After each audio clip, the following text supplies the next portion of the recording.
Bom dia a todos. Nós vamos começar mais uma reunião semanal da disciplina de Urologia. Hoje, o apresentador da reunião será o residente de quinto ano, Dr. Matheus Botelho. Matheus, pode começar a apresentar. Certo, senhor. Vamos lá.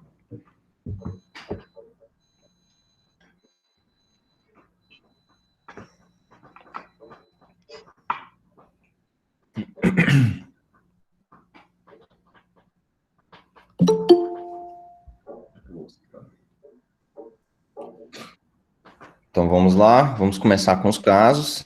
Inicialmente, eu gostaria de recomendar a todos que não sigam nossas páginas nas redes sociais, que sigam, né, nossa página do Instagram e do YouTube, onde as aulas ficam gravadas e nós temos maior divulgação das nossas atividades semanais e de outras atividades também. O primeiro caso é o paciente JDCO, paciente de 60 anos, sexo masculino, é um paciente que vem com uma dificuldade miccional. Ele vem com uma história de que ele tem um jato fraco, gotejamento terminal, esforço miccional há 7 anos, né? Falou que desde o início do quadro, no posto de saúde, fora prescrito finasterida e doxazosina, e que ele já fez uma cistolitotripsia laser há 3 anos, não mantendo acompanhamento após. O que ele relatou foi assim, melhoraram os sintomas, eu continuei usando a medicação, ainda estava meio ruim, mas dava para levar. Ele relata que no posto de saúde, quando estava passando por outras consultas, foi solicitado um ultrassom, ele tinha uma próstata de 130 gramas sem outras alterações. Era esse o laudo que ele trazia.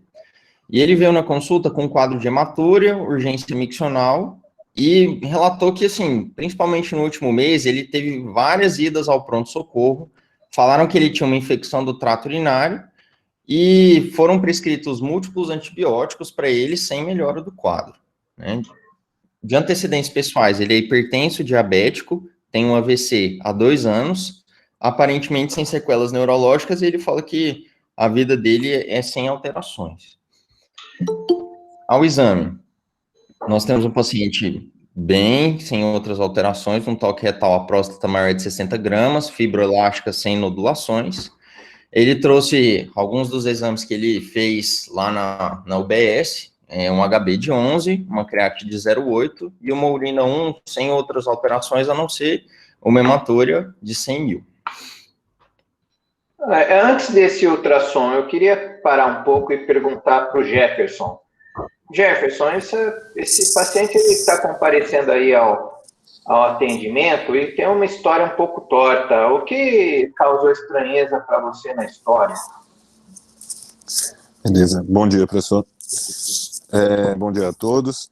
Então, professor, é um paciente que... um paciente perdeu. Ele fez uma cistolito, né, a laser, ele tem esse relato dessa história, mas ele não chegou a operar a próstata após, né? Então ele fez aí essa primeira cirurgia e que perdeu o segmento, provavelmente aí esse quadro dessa litíase vesical aí fosse secundário a esse aumento prostático. E ele não chegou a operar essa próstata. E, além disso, ele tem uma hematúria bem importante aí, talvez com queda de HB, né? Que chama aí a atenção também. Natália, bom dia. O cálculo vesical é sempre secundário a uma obstrução? Bom dia a todos, bom dia. Não é necessariamente sempre secundário a uma obstrução. Poderia ser um cálculo de trato urinário superior que está na bexiga no momento, mas eu perdi o tamanho que o Matheus colocou aqui, que era o cálculo, não sei se ele falou. É um cálculo grande, né? Ele não tem o tamanho do cálculo, na verdade, até o momento, porque não tem exame de imagem. Mas cálculos muito grandes, aí já é mais difícil que seja um cálculo do trato urinário superior que migrou, né? É mais fácil que seja realmente algo que está ali secundário a um resíduo miccional elevado. Ô, Juliano, você está na reunião? Você saberia dizer aí outras situações onde podem aparecer cálculos vesicais não relacionados à obstrução? Não, eu desconheço. A causa mais frequente realmente é cálculo renal, que migrou para o bexiga e não saiu. Depois vem cálculos relacionados à obstrução. Pode ter cálculos em divertículos também, né? Divertículos verdadeiros ou pseudodivertículos, mas aí também é relacionado à obstrução. Pode ter cálculos relacionados a muco nas ampliações vesicais. No fundo, também é um regime obstrutivo, né? Mas o muco também é um formador de cálculos. Outras doenças, não conheço. Existem também cálculos vesicais relacionados à desnutrição crônica em crianças, né? Que formam cálculos grandes às vezes, e a outra causa é um corpo estranho. Sempre pensar num corpo estranho, né? Que pode servir como gênese de um cálculo. Mas tudo bem, vamos dar seguimento então. Pode seguir, Matheus. Certo. Realmente, por essa suspeita de cálculo, de uma nova formação de um cálculo, esse paciente foi submetido a um ultrassom de próstata. Nesse ultrassom de próstata, demonstrava uma próstata de 160 gramas, com proeminência do lobo mediano, uma imagem hiperecogênica com sombra acústica posterior, que é o cálculo, né, de cerca de 3,5 centímetros. Não havia divertículos e também ele não descreveu outras grandes alterações.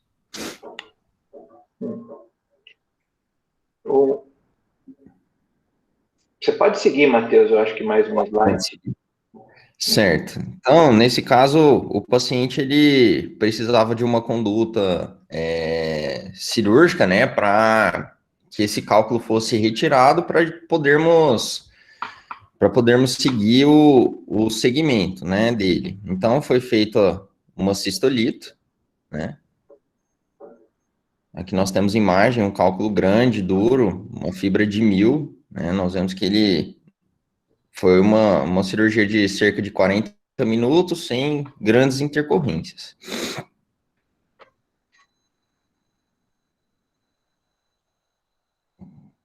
A grande questão que eu queria perguntar, na verdade, para o Juliano, em relação a isso que ele falou. Ele falou que, assim, normalmente são cálculos renais que descem para o trato inferior. Em relação à cirurgia, nesse caso, se você está com laser, já proporia para esse paciente, uma vez que ele teve história de cálculo prévia, estava fazendo uso de medicação e mesmo assim formou um cálculo grande. Já entraria para fazer, por exemplo, uma enucleação com esse laser ou alguma outra terapia nesse momento para a próstata, uma vez que você tem uma proeminência do lobo mediano e uma próstata grande? Poder pode, Matheus. A questão aí o paciente tem muito tempo de história, né? Seguramente mais de 10 anos. A falência vesical é uma preocupação grande, né? Com esses casos. E se você eventualmente fazer o tratamento completo, vamos dizer assim, né? O cálculo e mais a próstata e ele evoluir mal, você pode ser duramente questionado no pós-operatório. Então, eu me sentiria mais confortável em fazer em 2 etapas. A cistolito, a urodinâmica e ter uma ideia prognóstica melhor do tratamento da próstata. Mas esse ponto ele foi colocado aqui para discussão exatamente porque, veja, a próstata dele tem 160 gramas. Professor Ossano, o senhor faria da mesma forma? Eu acho que como já foi feita uma cistolito anterior, formou de novo, eu proporia já uma cirurgia definitiva para esse caso.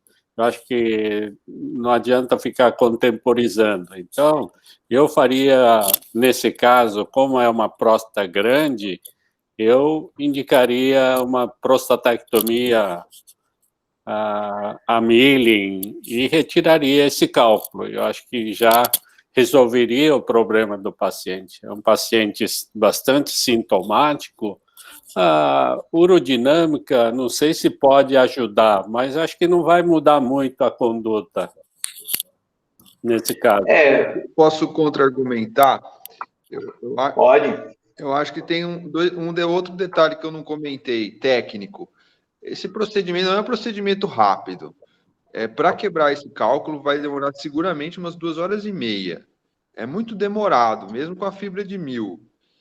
Aí se coloca 2h30 de cálculo, mais 2 horas de roll-up. Você vai ficar quase 5 horas operando o doente. Eu não acho que é razoável. Primeiro que você também não vai poder fazer hack, vai ter que fazer anestesia geral.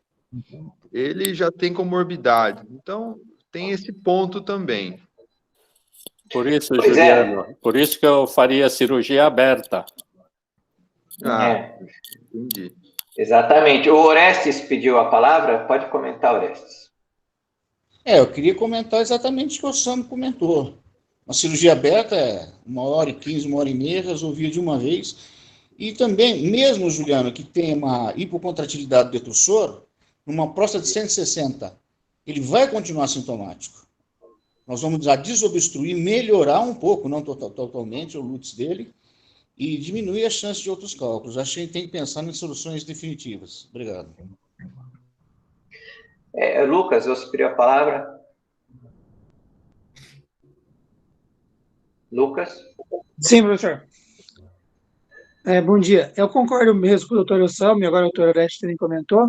Eu pensaria na possibilidade de fazer a cirurgia por vídeo. Acho que as vantagens são aí de uma recuperação um pouco menos invasiva, talvez uma recuperação um pouco mais rápida, mais demorada um pouco a cirurgia do que a aberta, mas acho que ficaria num tempo parecido com o que o Juliano falou aí, da endoscópica, aí uma cirurgia de umas 2, 3 horas, e concordo com o que os professores comentaram mesmo, eu acho que é um tratamento definitivo, porque esse paciente já tem bastante sintoma e bastante critério para tratar definitivamente. Essa cirurgia prostatectomia por vídeo, ela é uma cirurgia que ela foi proposta já faz algum tempo, né? O Mirandolino Mariana divulgou muito no começo aí, aqui no país, mas ela é uma cirurgia que ela não se difundiu muito. Não sei se ela tem uma curva de aprendizado também um pouco chata, né? Não sei se você chegou a ter vivência com ela lá no AC Camargo. Outro entusiasta é o Sacomani, né? Que também já apresentou essa cirurgia em eventos. O que você tem a dizer sobre isso? Eu tive menos vivência com ela do que com a prostatectomia radical, uma vez que na AC Camargo, né, a gente trata muito mais casos oncológicos, mas eu fiz alguns casos e depois também. O Dr. Rafael Coelho é bastante entusiasta, publicou uma série grande, mostrou a técnica. Quando ela é feita com robótica, é possível reconstruir o colo completamente, então não faz só uma trigonização, leva totalmente o colo lá no ápice da próstata. Então, isso também é bacana, porque diminui bastante o sangramento, o tempo de sonda depois do pós-operatório normalmente é curto, 1 dia, 2 no máximo, entendeu?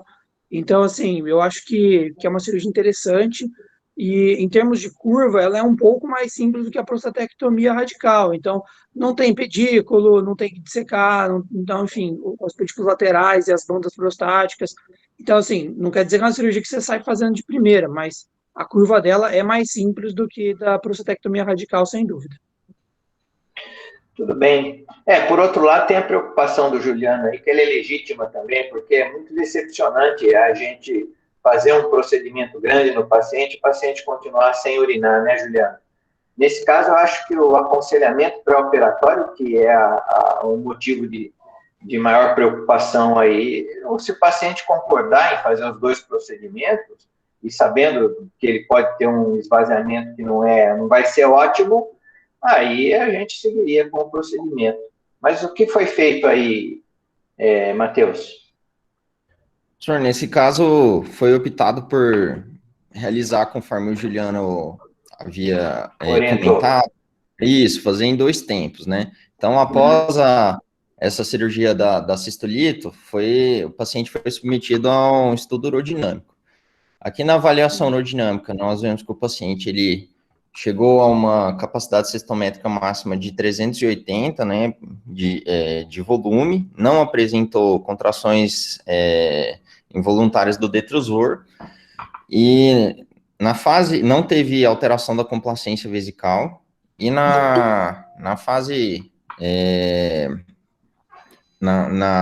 miccional, o paciente apresentou aqui uma pressão detrusora de 38 no fluxo máximo, um fluxo menor que 10 ali, né, de 9, Então, demonstrando essa obstrução infravesical mesmo dele, né? Ficou com um resíduo de 90 ml. Nesse estudo. Pois Na é, verdade, Juliano. hipoatividade, né, Matheus? Você quis dizer, né?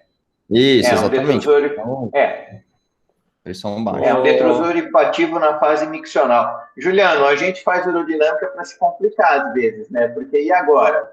Coloca o paciente em cateterismo intermitente, indica um neuromodulador para ele ou opera a próstata? Não, acho que a próstata é o melhor tratamento e o que ele é a orientação, né? O aconselhamento pré-operatório que é fundamental. Explicar os limites do tratamento, ele seguramente deve entender. E aí sim você vai para o tratamento com tudo bem esclarecido, sem risco de insatisfação. Né? Cássio, professor Ossama, eu queria fazer uma pergunta não, pedir para o Juliano mostrar como é que calcula esse índice de contratilidade do detrusor. Tem uma fórmula, né? Tem.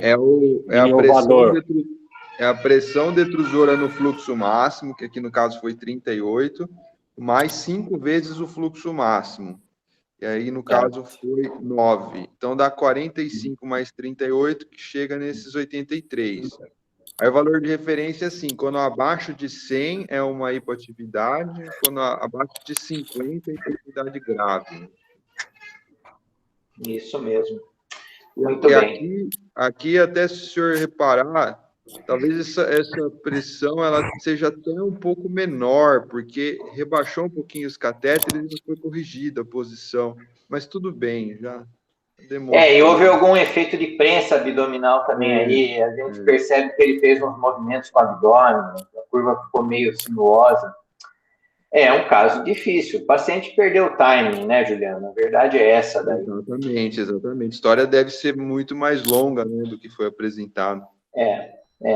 E isso é uma coisa que a gente vê muito hoje em dia. E às vezes até o paciente com grau de instrução mais elevado é um paciente que mais hesita em partir para uma conduta cirúrgica e ficar contemporizando e tomando remédio, e no fim tem uma degeneração aí da função detrusora progressiva e às vezes se apresenta em casos piores. Isso que eu tenho observado na prática aí. Vamos seguir, Matheus? O Leonardo pediu antes, então, Leonardo, pode comentar, né? Bom dia. Nós vemos, por vezes, pacientes com próstatas grandes e que, não necessariamente com cálculo vesical, mas que vão para a urodinâmica. Por exemplo, essa semana que passou, nós vimos um caso que um senhor que estava em uso de sonda já há 4 anos. E ele tem boa fase cistométrica, né, todos os parâmetros adequados, mas ele não desenvolve a micção. Então, é nitidamente uma próstata grande, nitidamente um paciente que passou a ser usuário de sonda por conta de obstrução infravesical, e a gente não tem essa opção, como não desenvolve o reflexo da micção, talvez por sonda crônica, e aí a gente não tem condição nem de avaliar essa reserva de detrusor aí, que faz pela pressão no fluxo máximo, mais 5 vezes o fluxo. E no final das contas, esses pacientes são manejados com cirurgia mesmo, com desobstrução prostática. Então, eu queria só uma opinião, ou falar talvez em relação ao Juliano, que defendeu aí a urodinâmica. Nesses casos, você deixaria também de operar, proporia cateterismo intermitente limpo, porque nós sabemos que na prática a gente acaba operando, inclusive esses pacientes, né? Esse caso que eu relatei aqui. O que você acha, Juliano? Não, seguramente não deixaria de operar, e você provavelmente está descrevendo um quadro de parurese, né? A parurese é uma limitação do estudo urodinâmico, e é uma fase que você realmente não vai poder contar com ela para tomar decisão.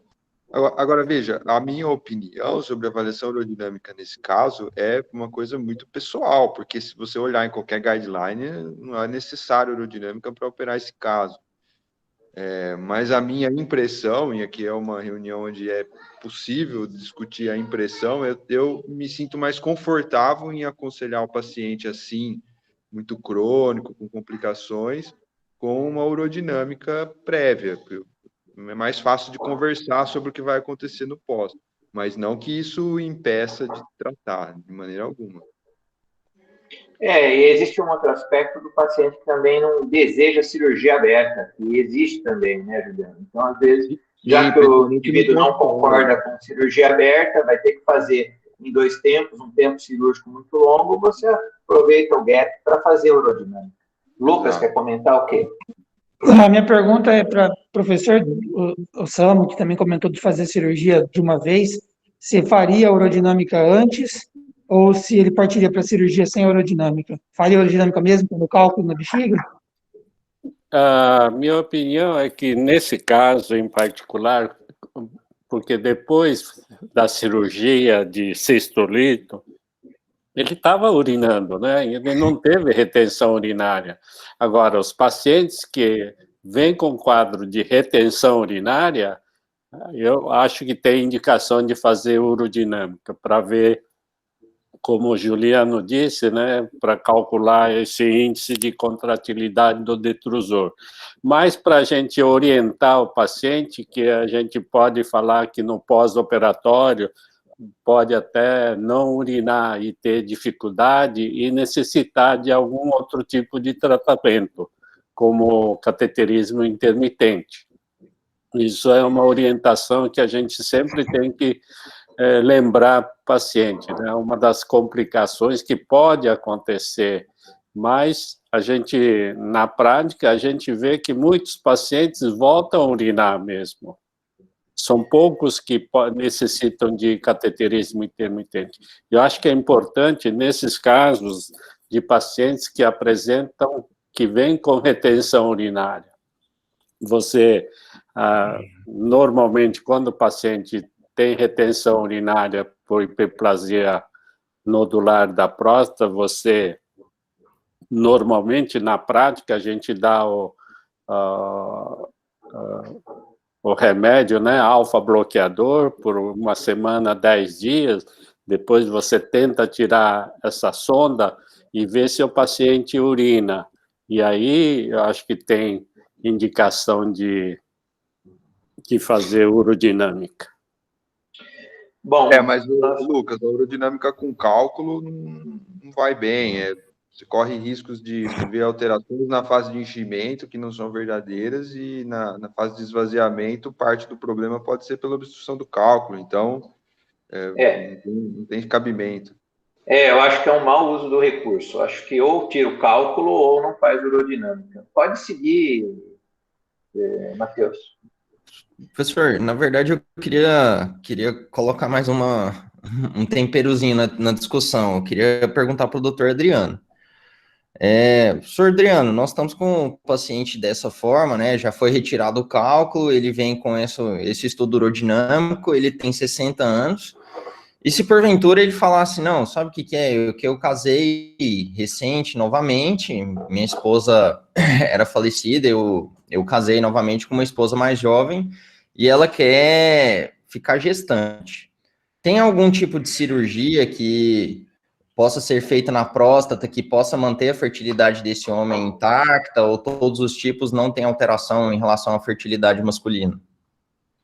Eu acho que nesse tamanho de próstata, não. O que você pode fazer, por exemplo, é prostatotomia, e até em mãos experientes, você fazer laser, na qual você preserva o colo vesical. Mas nesse tamanho de próstata, como é que você vai fazer? O que ele poderia fazer é congelamento de sêmen. Então, ele faz 2, 3 amostras aí, e primeiro, logicamente, avaliar a mulher, se ela é fértil, né? Para depois ele partir para uma fertilização assistida. Uma questão aí que é mais rara, né? Tudo bem, Matheus. Pode seguir, então. Certo. Então, depois da cistolita, o paciente ele veio com PSA de 5, manteve todos aqueles sintomas prévios com IPSS de 18 e ficou se discutido em relação à conduta. Muito bem. Não, eu ia perguntar se alguém se preocuparia com esse PSA de 5, professor Samo. Não, eu acho que está dentro do normal, né? Muito baixo até. Próstata de 160 gramas, né? Mas ele tá tomando finasterida ainda, não tá? Tá fazendo uso do alfa-bloqueador com a finasterida. Mesmo assim, né? Mas mesmo assim, a densidade numa próstata de 100 é 15, né? Então... Mas alguém faria ressonância magnética para estadiar a próstata antes de indicar o tratamento cirúrgico? Existem algumas propostas de se fazer ressonância magnética em casos onde há proposta de enucleação, porque você tem um mapeamento anatômico melhor para te guiar na enucleação, com laser ou bipolar. Alguém faria? Eu faria. Eu acho que se o paciente de convênio tem facilidade ao exame, o exame é muito mais acessível hoje em dia, acho que traria mais informações. E mesmo se viesse aí uma coisa positiva depois, eu teria para ele um argumento de que eu investiguei, que a ressonância não mostrou, acho que ajuda. E se a ressonância mostrasse uma área suspeita, acho que eu faria biópsia e ficaria mais tranquilo. Eu acho que na residência, várias vezes tinha pacientes com PSA duvidoso, aí meio limítrofe, a gente fazia biópsia antes de fazer a RTO aí com o Dr. D'Ancona, sempre excluindo primeiro a neoplasia antes de fazer a ressecção. Por outro lado, nós estamos num ambiente bem carente. Se nós formos propor ressonância magnética para todo paciente nessa situação, Juliano, você que é o chefe do ambulatório, você que dá a opinião. Não, a única coisa que eu senti falta aqui foi o PSA livre para fazer a relação, só isso, mas não mudaria. Mas é interessante esse comentário do Lucas, porque é um pouco semelhante ao meu comentário sobre aerodinâmica, né? Existe uma tendência da gente, já que o exame existe, ele dá informação, a gente usa, e aí é complicado, né? A gente parece que tem uma tendência a usar demais os exames, mas acho que nesse caso, não. Medicina defensiva, né, professor Sam? Eu também concordo com o Juliano. Eu acho que tem muito exame e precisa operar logo esse paciente. Posso fazer um contra-argumento rápido? É que a ressonância, tudo bem, é a mesma ideia aí de defensiva, mas um exame pouco invasivo hoje em dia, comparado muito menos invasivo do que a aerodinâmica, né? Então, eu acho que se estiver disponível... Se ele estiver disponível e pouco invasivo, sem radiação, eu acho que ele valeria a pena ser feito. Ótimo, nós vamos fazer um crossfire, então, sobre isso aí futuramente. Mas, Matheus, pode seguir, então. Certo. Então, para esse paciente, foi solicitada essa ressonância, né, que demonstrava essa próstata grande, uma próstata com proeminência importante do lobo mediano, né, sem alterações sugestivas de tumor, né, um PIRADS 2. Muito bem, essa ressonância acabou ajudando, porque mostrou esse enorme lobo mediano. Se alguém tem a dúvida de operar, é uma segunda próstata, olha só. Né? Não sei se tem alguém da radiologia aí, na reunião hoje, talvez não, mas existem até grupos que fornecem um laudo detalhado volumétrico do lobo mediano, né? Algum comentário com relação a essa ressonância? Juliano, Adriano? Não. Faria ressonância, Adriano, ou não? Não faria ressonância, não. Tá, ok. Vamos seguir, então. Então, ficou discutido dessa... Pode seguir? Para essas hipóteses, né? Não, deixa eu perguntar. Professor Osamo, por conta desse lobo mediano grande, o senhor trocaria aí o milling por uma prostatectomia transvesical ou não? Não. Eu acho que pelo milling também dá para retirar todo o lobo mediano, não tem problema nenhum. Tá, ok. Pode seguir então, Juliano.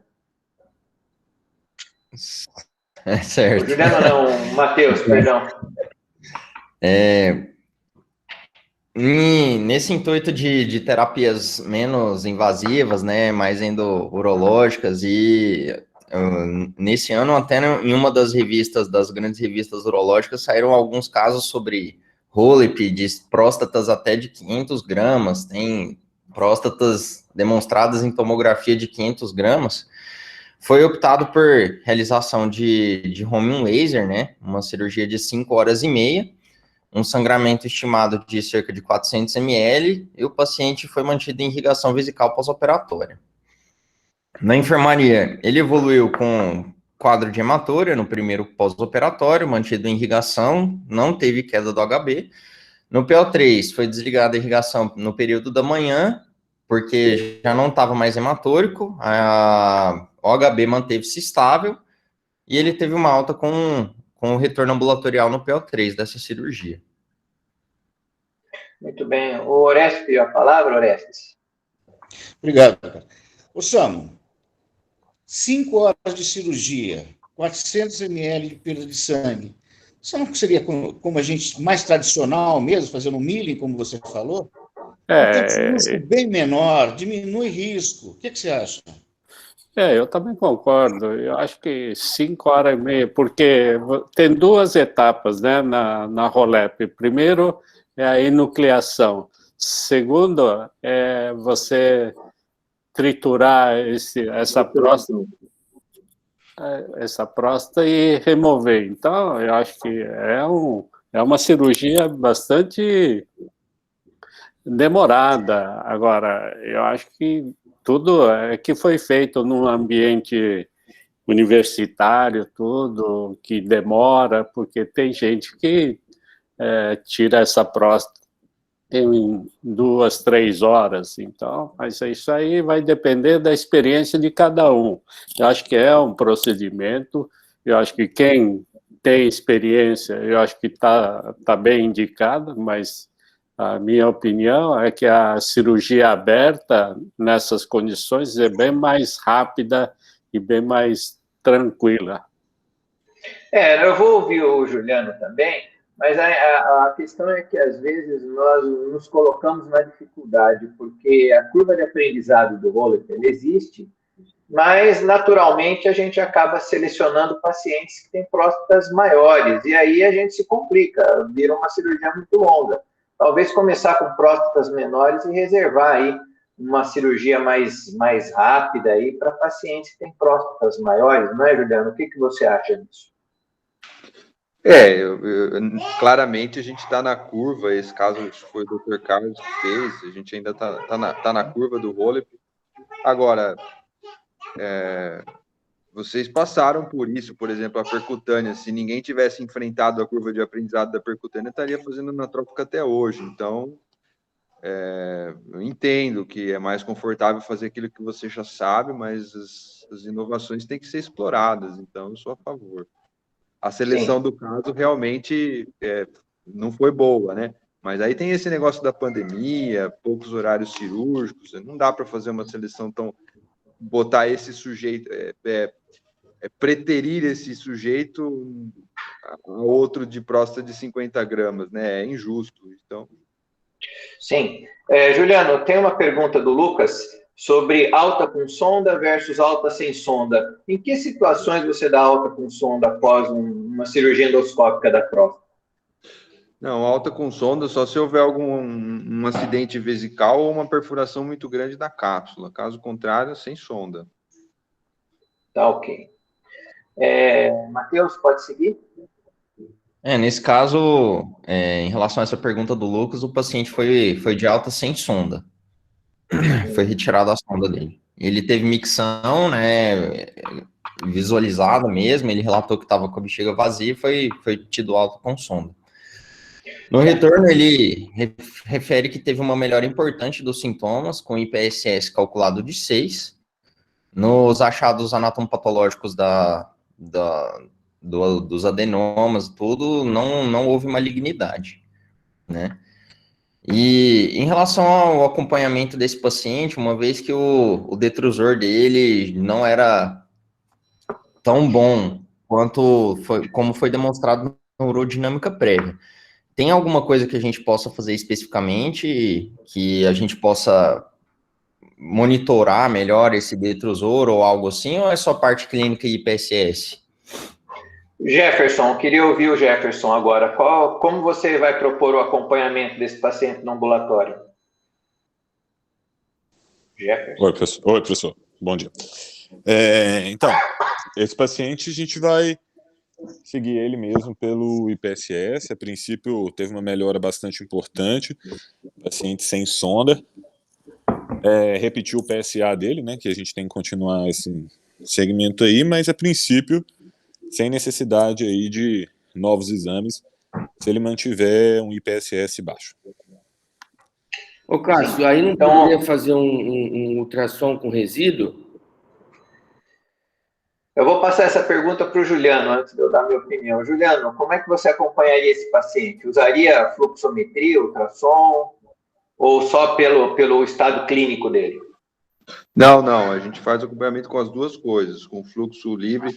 O tempo de fazer o fluxo livre é meio variável, a gente acaba fazendo meio tarde, depois de 1 ano mais ou menos, mas acho que numa situação ideal faria nos 2 meses. E o ultrassom periodicamente. O primeiro ultrassom depois de uns 6 meses, né? Tá ok. Também verificar o PSA, né? O PSA, depois de uma enucleação, tem que ser perto de 1, né? Se for muito maior que 1, provavelmente a enucleação errou o plano, sobrou muita próstata, então vou fazer um acompanhamento mais vigilante, porque pode hipertrofiar de novo. Vilmar, tem uma pergunta? Tenho. Na verdade, o Dr. Orestes colocou a cirurgia aberta, questionou a cirurgia aberta, e aí foi feito roll-up, mas eu acho que o intermediário das duas seria considerar uma cirurgia laparoscópica, um milling ou uma PTV, ou melhor, milling é mais difícil, mas uma PTV laparoscópica, ou eventualmente, num cenário, vamos dizer, ideal não, mas a robótica, mas no nosso cenário, o cenário de Unicamp, uma PTV laparoscópica seria uma ideia, não seria, Juliano? Foi conversado isso aqui, viu, Vilmar? Bastante no começo. Foi conversado bastante no começo. É isso aí. Dá um mute no menino, Juliano. Tá bom. Acho que o caso foi muito bem explorado aqui. Havia ainda outras possibilidades aí, que seria, alguém poderia pensar em embolizar uma próstata dessa, mas aí a discussão não termina, né? Nós já tivemos essa oportunidade de discutir esses outros aspectos aqui na reunião. Acho que a gente pode seguir. Então, o acompanhamento vai ser feito com ultrassom, com fluxo livre, avaliação do resíduo e medida do PSA, acompanhamento clínico habitual, né? Certo. Então, vamos para o nosso segundo caso. É a paciente NAD, paciente de 51 anos, do sexo feminino. Opa, tem um O a mais. É uma paciente que vem com o quadro de uma infecção do trato urinário de repetição. Ela é uma paciente que relata que há cerca de 3 anos ela tem esse quadro de infecção do trato urinário de repetição, com uma média, pelo que ela relata, de 5 episódios anuais, que ela vai no pronto-socorro, solicitam exames e prescrevem antibiótico para ela. Ela relata que o tempo miccional dela é prolongado, cerca de 5 minutos para iniciar a micção, com esforço miccional associado, né? Esse é o relato que ela traz. E ela falou que, apesar dela fazer esforço, ela não realiza prensa abdominal para a realização da micção. O hábito intestinal diário é sem alterações. Ela tem uma noctúria em 2 vezes e uma frequência miccional de 8 a 10 vezes por dia. É uma média disso. Ela é uma paciente gesta 2 para 2 sem aborto, nega partos domiciliares. Ela refere que não tem relações sexuais nos últimos 5 anos, nega comorbidades e de cirurgias prévias ela fez laqueadura há 15 anos. Ao exame, ela está em bom estado geral, a vagina é trófica, sem prolapsos, e foram solicitadas manobras de valsalva e de esforço, com tosse, sem perda urinária, né, sem incontinência. Já trazia exames da última vez que ela passou no pronto-socorro, com HB de 13, uma create de 1.1, e uma urina 1 sem alterações. Ela trazia também... Antes de você apresentar esse ultrassom, eu queria perguntar para o Fábio Franco. Tudo bem, Fábio? Paciente com infecção urinária muito frequente, 5 vezes no último ano, você já viu que o Matheus vai pedir um ultrassom para ela? Você faria alguma outra coisa com essa paciente ou não? Tem esse relato aí dessa queixa miccional, e aí? Professor, sinceramente eu não sei, professor. Tá, tudo bem, é uma resposta. Na verdade, veja, infecção urinária recorrente, a gente sempre tem uma ordem de investigação, né? Primeiro você vai investigar aspectos comportamentais, constipação intestinal, não é verdade? Aspectos da vida sexual, do status estrogênico da mulher, e depois, isso tudo feito, orientado e excluído, aí se passa para uma investigação com exames de imagem aí, como vai ser feito. Tá ok, Fábio? Pode seguir, então. Cássio, posso? Pode, professor. Eu acho que é importante, porque a gente pega muito no consultório, né? E o pessoal vem e fala que é infecção urinária de repetição, mas nunca traz um exame, porque para caracterizar a infecção urinária de recorrente, precisa ter urina com cultura positiva. E muitas vezes o pessoal só relata que teve infecção, e às vezes não tem cultura positiva. Então, eu acho que tem que caracterizar bem essa infecção do trato urinário e classificar se é uma infecção alta, se é uma infecção baixa, e daí prosseguir nos métodos propedêuticos que você já mencionou. Sim, sem dúvida. Existe aquela célebre frase do professor Paul Abrams, né, de que a bexiga é uma testemunha não confiável, e realmente vários sintomas do trato urinário inferior podem ser interpretados pela paciente como de causa infecciosa, né? Então, a gente não pode confiar muito em tudo que a paciente fala. Isso é uma outra lição, viu, Fábio? Mas pode seguir, então, Matheus. Certo. Essa paciente, ela já vinha com ultrassom de rins e vias urinárias. No ultrassom de rins, ele caracterizava uma calculose vesical sem outras alterações anatômicas do trato urinário superior, né? E ela também, em uma dessas passagens no pronto-socorro, foi solicitado um raio-x de abdômen que caracteriza essa formação de cálculo, né? Hoje é o dia do cálculo na bexiga, hein, Juliano? E aí, você tem essa informação? Nós nunca pediríamos esse raio-x, a gente faria um ultrassom. Pois mas e daí? Como veio esse raio-x, né? Pois é. Eu seguiria o mesmo fluxo do outro caso, né? Faria o tratamento desses cálculos e uma urodinâmica na sequência. Muito bem. Alguém faria diferente? Adriano, no consultório, o que você faria? Primeiro, lembrar que em mulheres, talvez a principal causa de cálculo vesical é corpo estranho. Por exemplo, a mulher fez uma esterectomia e tem um ponto lá dentro e fez um cálculo. Mas, assim, essa paciente, com a história que ela tem, é nítido que ela tem uma obstrução ali no colo vesical, né? Então, mais uma vez, será que você faz uma cirurgia para depois tentar fazer alguma outra coisa? Academicamente, acho que o Juliano está certo, mas alguém poderia fazer, sim, uma cirurgia na qual você resolve os cálculos e já dá uma olhada nesse colo vesical, que eu acho que ele deve estar para cima e deve ser hipertrófico. Exatamente. É que na mulher esse diagnóstico ele é mais impreciso do que no homem, né? Então eu acredito que aí até se justificaria, pelo menos a minha opinião, se fazer em 2 tempos, porque a certeza diagnóstica ela é mais difícil. Pode seguir, Matheus. Certo. Então, foi realizado da mesma forma como o caso anterior, né? Foi realizado o cistolito, a laser, não foi descrita nenhuma alteração durante a passagem do cistoscópio pela uretra ou pelo colo vesical, e a investigação seguiu-se com uma avaliação urodinâmica. Aqui nós temos a paciente em fluxo livre. Matheus, antes disso daí, nessa cistolito, você não deu nenhuma informação da parede da bexiga. Essa informação é muito valiosa num caso como esse daí. Vocês tinham informação? Não havia uma descrição... Não havia uma descrição específica da parede vesical, senhor. A princípio, sim. Mas para lembrar para vocês que é muito importante esse tipo de informação, né? Porque dá uma ideia de cronicidade da obstrução, caso ela exista mesmo, né? Enfim, pode seguir.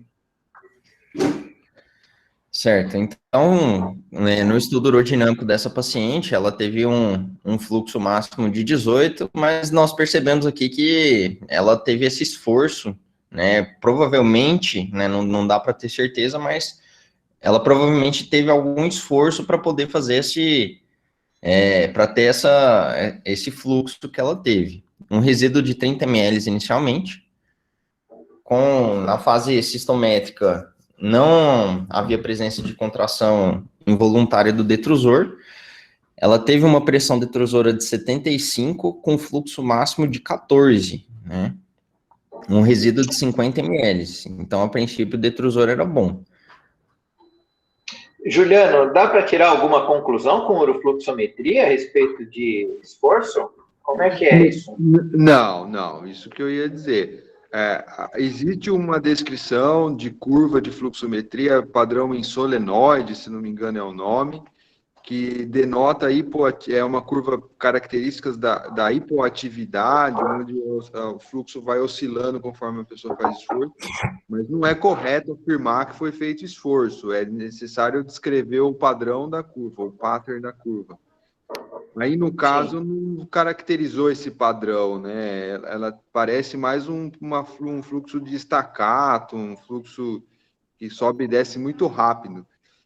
Então, não dá para chegar nessa conclusão. E sobre obstrução, também está difícil, porque a maioria dos critérios leva assim, né, professor?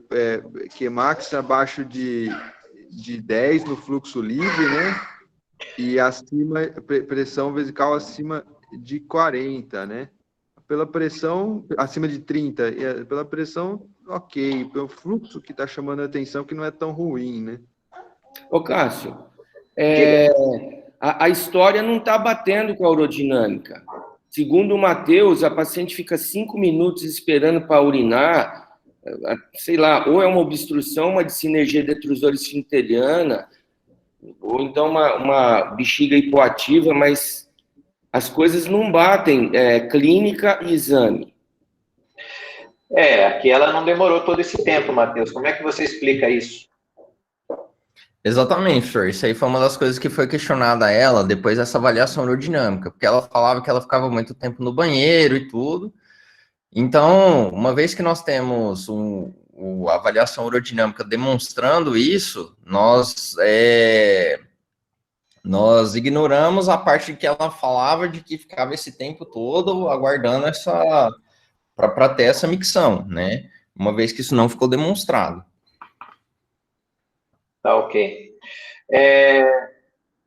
Bom, a partir desse exame já foi dada a conduta ou foi feita alguma outra... Alguém faria outra investigação? O senhor partiria para alguma conduta ou prosseguiria com a investigação, professor Samuel? Faria algum outro exame de imagem, alguma coisa assim? Eu acho que a história realmente não bate, né? Essa que demora e tal. Mas pela urodinâmica não demonstrou nada de fator obstrutivo. Eu acho que depois de retirada esse cálculo, eu acho que a gente acompanharia esse paciente para ver como é que se melhorou, porque será que o cálculo na hora da micção obstruía o colo vesical? Então, eu acho que é importante o segmento. Mas, professor Ossão, por que ela teve cálculo? O cálculo aí, nesse caso, só justificaria se ela tivesse um resíduo alto. Ou então ela tivesse tido uma cirurgia anterior que tivesse um ponto lá na bexiga dela. Então, como é que justifica esse cálculo? Porque eu acho que o cálculo veio antes para depois ele obstruir o colo vesical, né? Não, de acordo, mas não sei se tem algum outro fator que esses cálculos podem ter migrado lá de cima, porque geralmente, como já foi falado, em adultos é cálculo que migra lá do rim, né? Formação lá em cima e depois migra para a bexiga e não sai. E se fosse um cálculo pequeno, normalmente em mulheres, né? Ela vai eliminar espontaneamente. E realmente não é um caso comum. Por isso que está aqui na reunião para a gente discutir, né? Eu posso fazer um comentário? Pode. Eu acho que não é correto considerar a aerodinâmica como normal. As pressões de esvaziamento são elevadas. Esse é o primeiro ponto. A outra questão é a localização anatômica do fator obstrutivo. Aí, o ideal seria uma videoaerodinâmica que nós não dispomos. Então, eu acho que o próximo exame para essa paciente é uma uretrocistografia com vistas à avaliação da uretra.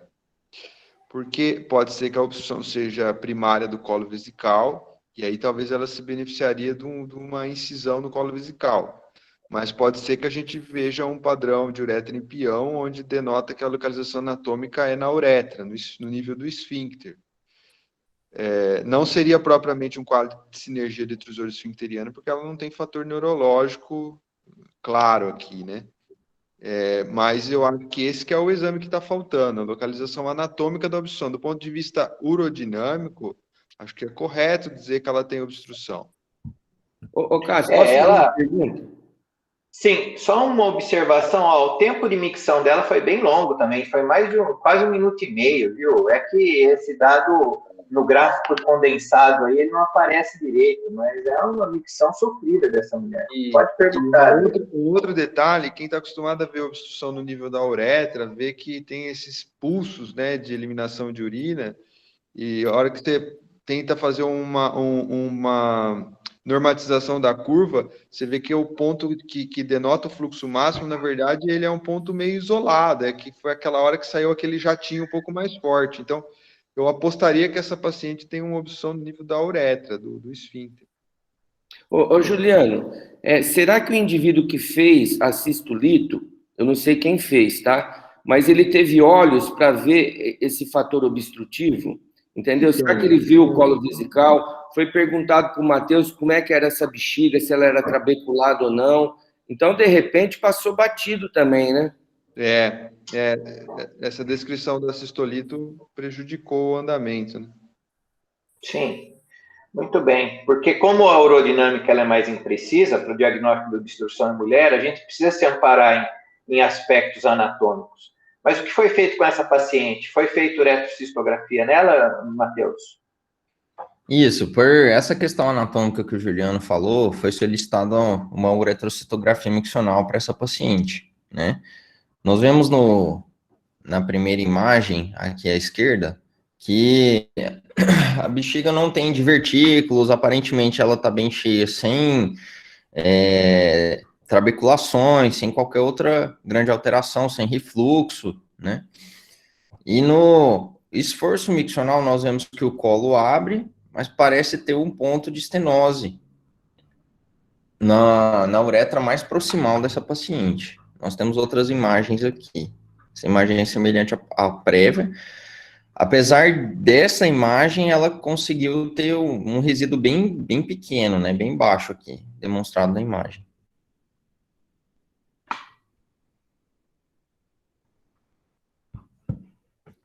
Nesse caso. O Cássio perdeu a conexão, pessoal. Então, Juliano, você não quer terminar a condução desse caso, hein? A uretra, ela tem uma dilatação da uretra posterior e principalmente nesse anteroposterior, a conformação da uretra posterior está meio irregular, né? Vocês percebem que ela não está bem centrada, esse ponto onde a gente acha que está o esfíncter, ele está meio deslocado para o lado esquerdo. Isso gera uma dúvida se não é alguma cineca, algum fator intraluminal, né, que tem na uretra. Então, novamente, já foi comentado que isso poderia ter sido visto na cistolito, mas aqui eu faria uma endoscopia, uma uretroscopia. E Juliano, você entraria já pronto para, se necessário for, fazer uma incisão desse colo? E se for fazer essa incisão desse colo, com o que você faria? Faca fria, laser? Não, a incisão do colo faria com Collins, mas aqui eu acho que o exame está descartando essa possibilidade, porque parece que o colo abre bem.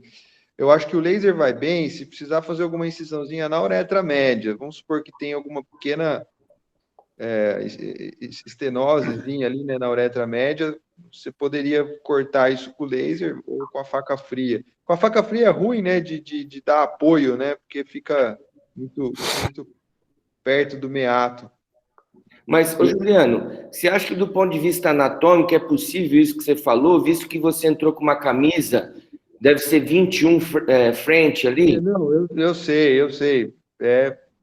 Foge um pouco. O que eu estou pensando é similar ao que acontece nas uretrotomias. Oi? Uma hipertonia do esfíncter ali. Sim, mas eu estou dizendo assim, vamos supor que existisse alguma coisa intraluminal e essa lesão, vamos dizer assim, foi dilatada no procedimento da cistolitotripsia. A exemplo do que acontece nas uretrotomias, isso tem 80% de chance de fechar depois, né? Então pode ser que a gente esteja vendo isso agora. Viu, Juliano? Passou. Porque é interessante, né? Essa bexiga é uma bexiga lisa pela uretrocisto. E também o resíduo praticamente desprezível aí. Você acha que ainda assim tem esse fator obstrutivo? Pode ser alguma incoordenação vésico-esfincteriana aí? Porque eu acho que é muito...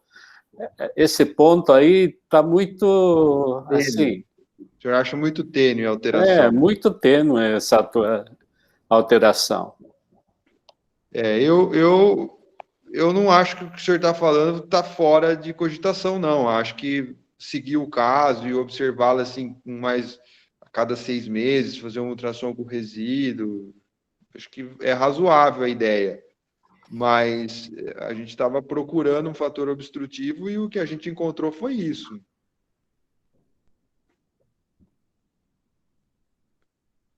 O doutor Está desligado, Cássio. Está desligado. Vocês me desculpem, eu perdi minha conexão, voltei aí pelo celular. Esse caso aí, veja... Ele viu essa alteraçãozinha aí na uretra proximal.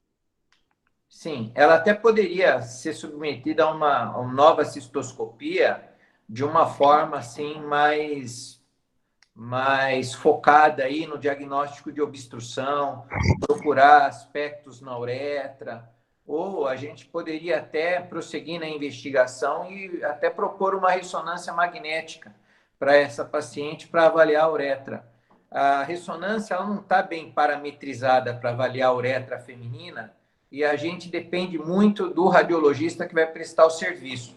Existem alguns serviços onde o radiologista que está mais envolvido aí com a clínica urológica, ele dá bastante informação a respeito da uretra, a respeito do soalho pélvico, a respeito de hipertrofias musculares. Mas em outros serviços, uma ressonância passa batido pela uretra feminina e não dá informação nenhuma. Então, isso acaba levando a gente a se basear mais na uretrocistografia e na urodinâmica para tomar uma decisão. O que foi feito aí, Matheus? Na verdade, essa paciente, ela está aguardando procedimento cirúrgico, né? O que tinha sido proposto a princípio seria a realização de abertura de colo vesical, né? Com essa ressalva de olhar bem a uretra quando entrasse para poder mudar o plano cirúrgico ali quando entrasse para fazer a cistoscopia, poder mudar o plano cirúrgico, né? No intraoperatório. Mas, ô Matheus, isso está no prontuário que está proposto abrir o colo? Porque aí eu não concordo. Eu acho que o colo está abrindo bem. O nível da obstrução não é o colo. Ficou proposto, na verdade, ficou proposto assim, a cistoscopia, né, a uretroscopia mais cistoscopia com possível abertura de colo vesical. Isso que tinha sido discutido com a paciente.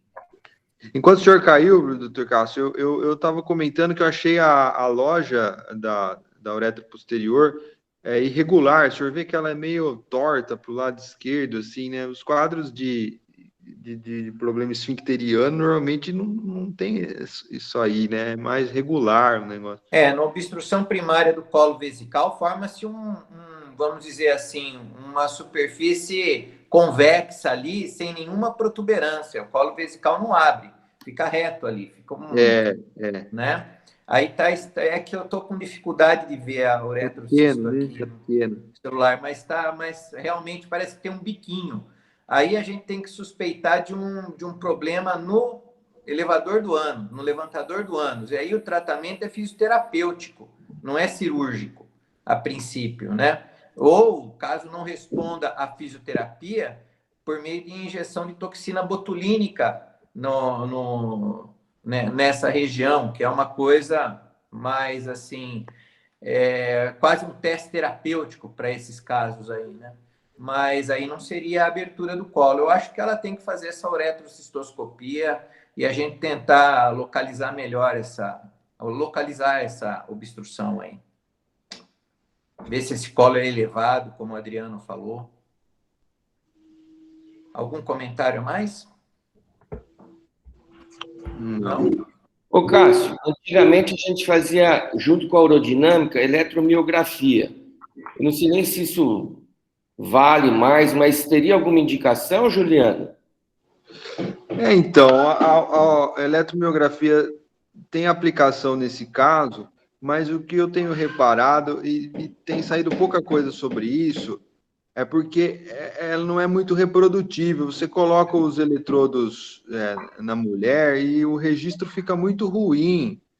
Então, a gente não usa eletrodo profundo, usa só eletrodo de superfície.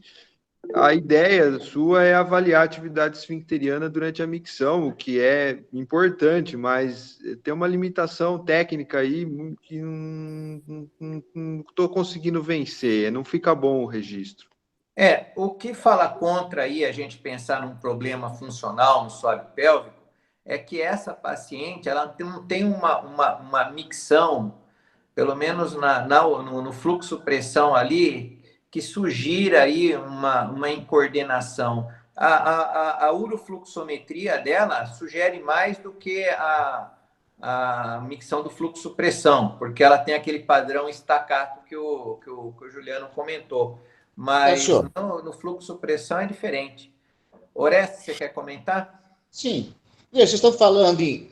Eu não consegui ver a imagem da uretrografia, porque está muito pequeno, não consigo ver. Mas eu acho que mataria todas essas coisas, uma videourodinâmica. Sem dúvida. Seria o melhor exame. Mas uma vez que nós não temos, nós vamos ter que avançar sem ela. Matheus, você tem mais informações desse caso ou o caso está nesse ponto aí para discussão? Ele está nesse ponto para discussão. Então nós vamos levar essa paciente ao centro cirúrgico e vamos observar direito a parede da bexiga, o colo vesical, vamos reavaliar a uretra e tomar uma decisão. E aí o caso volta à reunião. Algum outro comentário? Não?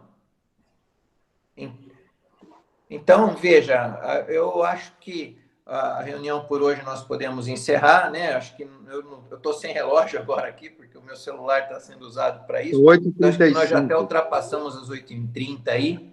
Eu agradeço aí a presença de todos, convido todos para a semana que vem, para mais uma reunião aí da disciplina de urologia, e convido a todos a se inscreverem no nosso canal lá e poder rever as reuniões passadas. Muito bom dia e bom trabalho a todos aí. Bom dia a todos. Até logo. Bom dia. Bom dia.